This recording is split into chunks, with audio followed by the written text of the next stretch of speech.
할렐루야. 오늘은 에스라서 마지막 장이죠. 10장 말씀을 통해서 하나님의 은혜의 말씀을 나누기 원합니다. 오늘은 성경적인 리더십, 에스라 리더십이라는 제목으로 이렇게 말씀을 나누기 원합니다. 에스라서 또 느헤미야서의 핵심이 9장 10장이라고 했죠. 자, 왜냐하면 1차 포로기환자들이 스룹바벨을 중심으로 돌아와서 성전을 재건을 했고, 그 다음에 느헤미야를 중심으로 성벽을 쌓았지만, 사실 여러분 우리가 잘 알고 있지 않습니까? 이런 겉모습들, 성벽과 성전이 지어진다고 해서 눈에 보이는 건물이나 어떤 이런 것들이 이루어진다고 해서 백성들이 마음이 변화되는 건 아니지 않습니까? 물론 그런 조건이 있어야 이스라엘 백성들을 모이게 할 수 있고 말씀을 가르칠 수 있었지만 이런 것들이 백성의 마음을 변화시킬 수는 없었다는 것입니다. 그래서 9장 10장이 중요한 것이죠. 그래서 하나님은 에스라를 준비시켰죠. 또 그를 통해서 이스라엘 민족들 가운데 말씀을 통한 신령의 변화, 또 세계관의 변화, 인식의 변화를 가져오게 했다는 것입니다. 에스라가 얼마나 중요한 인물인지 구약과 신약을 연결해주는 핵심 인물이 바로 에스라로 성경에서는 말하고 있지 않습니까? 그래서 제사장과 레위인들 중심으로 말씀 운동을 일으키셨던 것이고요. 그래서 이 사람들을 모아서 이스라엘 땅으로 돌아오게 하시죠. 그리고 돌아오자마자 1년 안에 말씀을 통한 개혁운동이 시작된 것을 볼 수가 있습니다. 그 개혁의 내용이 무엇이었습니까? 우리가 어제 봤듯이 이방 사람들과 결혼한 이스라엘의 지도자들과 백성들의 이 사건을 통해서 에스라가 통곡을 했죠. 왜 그렇습니까? 하나님이 이방인과 결혼하지 말라, 이방인과 섞이지 말라 했는데 그래서 이스라엘이 멸망하지 않았습니까, 결국? 왜 이방인과 결혼하면 뭐가 문제가 되죠? 왜냐하면 민족의 풍습과 종교까지 가져와서 이방신을 섬기게 하고 결국은 완전히 세속적인 인간으로 변화됐었기 때문이죠. 그냥 이방인과 결혼해서 다시 하나님 믿고 그들을 전도해서 잘 살면 좋아요. 대부분의 사람들이 그렇게 살지 못했다는 거예요. 대부분의 사람들이 어떻게 살았다? 그 여인의 신까지 가져오게 해서 결국은 우상숭배까지, 그리고 완전히 세속적인 인간으로 변화될 수밖에 없었다. 그런 것을 말하고 있지 않습니까? 그래서 에스라에게는 이게 굉장히 통곡할 일이었던 거예요. 그냥 결혼이 문제가 아니라 하나님의 자녀라는, 하나님의 택한 백성이라는 정체성을 잃어버리게 될지도 모르는 정말 엄청난 문제였다는 것이에요. 그래서 10장에서는요, 본격적으로 이 일을 결단을 내리고 처리하는 모습을 볼 수가 있는 것입니다. 에스라가 어떻게 이 일을 했을까 한번 보기를 원해요. 그러나 에스라 혼자 이 일을 한 것이 아니라는 것을 볼 수가 있어요. 단락 구분을 먼저 해보면은 1절부터 17절, 그 다음에 18절부터 44절인데요. 1절부터 17절은 어떻게 해서 이스라엘 민족들 가운데 회중을 다 모아서 이 문제를 어떻게 해결하기로 결정을 했는가라는 것을 이야기하고 있습니다. 결론은 뭐죠? 이방인과 결혼한 사람들을 모두 쫓아내버리자라는 것이죠. 아내를 버리든지 자식들을 다 버리든지 아니면 그 사람들이 그렇게 하지 못한다면 우리 공동체에서 쫓아내버리자라는 결론을 내렸다는 것이죠. 개혁은요, 뼈를 깎는 것입니다. 어떻게 아내를 버릴 수가 있죠? 어떻게 자식과 관계를 단절할 수 있죠? 여러분 그렇게 할 수 있겠습니까? 보통 개혁이 아니에요. 18절부터는 무슨 이야기를 하고 있습니까? 이방인과 결혼한 사람들의 명단을 적고 있어요.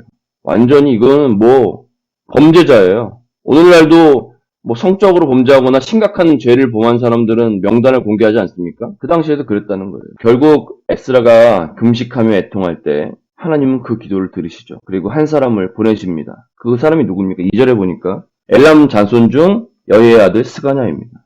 스가냐가 이렇게 얘기합니다. 우리가 이방 자손 중에 여인을 맞아 아내로 삼았으나 이스라엘에 오히려 소망이 있습니다. 스가냐가 오히려 긍정적으로 이야기합니다. 하나님께서 우리에게 소망을 주었다는 것이죠. 그리고 에스라에게 그 이야기를 합니다. 왜 에스라에게 그런 이야기를 했을까? 왜냐하면 에스라가 개혁의 중심 인물임을 알았고 에스라를 통해서 말씀 운동이 일어났고 그를 통해서 이스라엘을 회복시킬 것이라는 것을 알았기 때문이죠. 그래서 스가냐가 에스라에게 소망이 아직 있습니다. 우리가 이방 여인을 취했지만 하나님의 교훈을 쫓고 하나님의 명령에 순종한다면, 언약을 세우고 율법대로 다시 행한다면 하나님께서 반드시 소망을 주실 것입니다. 역사를 통해서 하나님께서 이스라엘이 어떻게 회복될 것이라는 것을 스가냐는 알았다는 거예요. 그래서 말씀을 아는 것이 얼마나 중요한 것인지 아십니까? 에스라 당신이 이렇게 통곡하고 있으면 안 됩니다. 하나님께 우리가 다시 돌아간다면 하나님 반드시 우리를 회복시켜 주실 것입니다. 라고 스가냐가 에스라를 설득하고 있는 거예요. 그리고 4절에 이렇게 얘기합니다. 일어나세요. 우리가 돕겠습니다. 힘써 행하십시오. 하나님 말씀하시는 걸 다 행하십시오. 내가 돕겠습니다라고 얘기하는 거예요.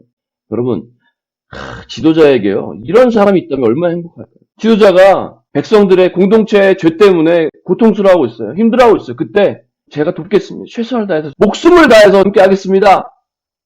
이런 사람이 되어야 되지 않겠습니까, 우리가? 그러자 에스라가 일어나서 결단을 내리게 됩니다. 여러분, 이 스가냐라는 한 사람이 에스라를 다시 세우게 된 거예요. 지도자는요, 혼자서 서는 것이 아닙니다. 혼자서 잘났다고, 혼자서 막 능력 있다고 그렇게 세워지지 않아요. 반드시 옆에 돕는 사람이 필요하다는 것입니다. 그래서 에스라가 결단을 내리고 3일 안에 사람들을 모으라고 해서 결단적인 메시지를 전달하지 않습니까? 그러자 백성들이 우리가 하겠습니다! 라고 합니다. 스가냐를 통해서 일어났던 이 영적인 분위기가 백성들에게 공동체에 전달된 거예요. 공동체의 영적인 분위기가 얼마나 중요합니까? 리더십이 이야기할 때 하겠습니다라고 하는 분위기. 이게 쉽습니까? 아내를 버리고 자식들과 헤어지는 이야기가 보통 이야기입니까? 근데 백성들이 하겠다고 하는 거예요. 근데 백성들이 뭐라고 합니까? 지금은 큰 비가 오는 시즌이니까, 그리고 사람들이 너무 많지 않습니까? 그러니까 에스라여, 좀 시간을 우리에게 주십시오. 그래서 3개월 동안 이방인과 결혼한 사람의 명단을 적기 시작합니다. 그 명단이 몇 명입니까? 38명입니다. 이 이스라엘 전체 민족들 중에서 정말 얼마 되지 않은 사람들이었지만 이 적은 누룩이 온 이스라엘을 망칠 수 있다고 생각한 거예요. 근데 이 38명이요, 민족의 영적인 그런 지도자급 아니었습니까? 완전히 이스라엘의 영적인 분위기를 망칠 수 있는 사람들이었다는 거예요. 그래서 결국은 모든 아내들과 소생들을 내어 쫓는 결단을 하게 되죠. 여러분, 이게 왜 중요합니까? 정체성을 잃어서는 안 된다는 거예요. 정체성을 한 번 잃었을 때에는 엄청난 대가를 치르고 이런 것까지 희생할 수 있는 그런 결과가 올 수 있다는 것입니다.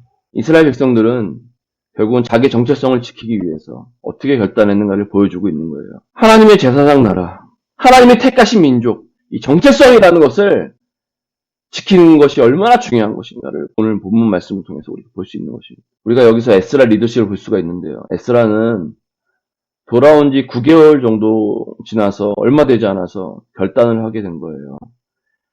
이미 정착해 살고 있는 1차 포르기한 자들과 함께 이 문제를 해결하고 있는 것입니다. 에스라가 이스라엘 땅으로 돌아온 지 얼마 되지 않았지만 에스라는 얼마나 개혁하고자 하는 의지가 강했는지 38명의 가정까지 내어쫓는 결단까지 만들어낼 수 있었던 것입니다. 그러나 에스라는 그냥 이런 일을 하지 않았습니다. 금식하며 통곡했다는 것입니다. 에스라는요, 먼저 아파했어요. 공동체의 죄를 먼저 아파했습니다. 그리고 그 사람들을 위해서 먼저 통곡했다는 거예요. 이런 리더십이 되어야 합니다. 함께하는 사람들의 아픔을 느낄 수 있는, 그리고 그 사람의 죄를 가지고 통곡할 수 있는 사람들이 되어야 합니다. 완벽한 사람이 아니잖아요, 에스라도. 성경에 완벽한 사람이 어디 있습니까? 근데 이 부족함이 있었을 때 하나님은 스가냐라는 사람을 보내셔서 에스라에게 힘을 불어넣어 주죠. 그리고 결국 에스라가 결단을 내리고 이방인들을 내어쫓고 민족적 회개와 결단이 일어난 것입니다. 오늘 에스라를 보면서 리더십이 얼마나 중요한지를 보게 되는 것이에요. 리더는 금식과 기도로 나아가는 자라는 것입니다. 그리고 리더는 무엇입니까? 강 앞에서 율법주의 억누르는 사람이 아니라 마치 자기가 범죄한 것처럼 이스라엘 민족과 함께 통일시했다는 거예요. 그 다음에 결단시켰다는 거예요. 그리고 하나님은 기도하는 자에게 반드시 돕는 자를 보내주셨다는 것입니다. 우리에게도 이 돕는 자가 필요합니다. 내가 이 돕는 자가 되겠습니다라는 고백이 있기를 원합니다. 하나님의 도우심을 받고 결단할 때 공동체의 회개와 결단이 일어난 것입니다. 여러분, 리더는 결단하는 사람입니다. 결단력이 있어야 합니다. 결단한 것은요, 책임을 지는 거예요. 잘못되었을 때, 일이 정말 힘들어졌을 때 책임을 리더십이 진다고 하는 것입니다. 책임을 지는 리더십이 되어야 합니다. 책임을 진다는 것은 값을 치르는 거예요. 그리고 그럴 때 공동체는 말씀 앞에 엎드리고 리더십을 보고 순종하는 것입니다. 바른 개혁에는 반드시 고통이 있고 값을 치르는 것입니다. 우리 삶 가운데 잘못된 부분이 있습니까? 반드시 여러분 고쳐져야 합니다. 우리 공동체 가운데 어떤 잘못된 것이 있습니까? 불순종하는 영역이 있습니까? 아니면 죄악된 영역이 있습니까? 불평불만하는 영역이 있습니까? 어떤 영역이 있습니까? 어떤 값을 치르더라도 이것들을 개혁해야 합니다. 고통을 감수해야 합니다. 그럴 때 공동체가 회복되고 하나님 앞에 온전히 나아갈 수 있다는 것입니다. 하나님이 주신 사명을 우리가 이룰 수 있다는 것입니다. 리더십이 이야기했을 때 백성들은 관계를 청산해야 했습니다. 아내뿐만 아니라 자식과도 헤어지는 뼈를 깎는 거듭남이 요구되었습니다. 우리는 하나님이 리더십을 통해서 말씀하실 때 어디까지 결단할 수 있습니까? 내가 할 수 있는 만큼 결단할 수 있습니까? 아니면 정말 자기의 인생까지 드릴 수 있는 결단을 할 수 있습니까? 우리 공동체는 정말 하나님이 원하실 때 이 뼈를 깎는 결단이 있기를 원합니다. 우리가 에스라를 마무리하면서 다시 한번 이 에스라의 리더십을 사모하고 또 에스라를 도왔던 사람들, 백성들 그리고 스가냐를 우리가 보면서 참 이런 돕는 자가 되기를 원합니다. 자, 이제 에스라가 마무리가 되었습니다. 히브리어 원전에는 에스라와 느헤미야가 한 권의 책으로 되어 있다고 했죠. 한 명의 저자가 썼을 가능성이 높은 것입니다. 느헤미야는 에스라가 귀환한 지 14년 후에 귀환하게 됩니다. 예루살렘 성정 재건 후에 약 100년이 지난 후에 성벽을 재건할 사명을 자각하고 귀환한 것입니다. 성전 재건에 1세대들이 가고 이제 2세대들이 성벽 재건을 하게 된 것이죠. 자, 이제 느헤미야는 어떤 이야기들이 있을까요? 여러분 기대가 되지 않습니까? 기대하는 마음으로 느헤미야를 만나기를 소망합니다. 자, 오늘 말씀을 통해서 여러분의 인생이 변화되고 여러분의 마음이 변화되는 그런 귀한 시간 되기를 소망합니다. 감사합니다.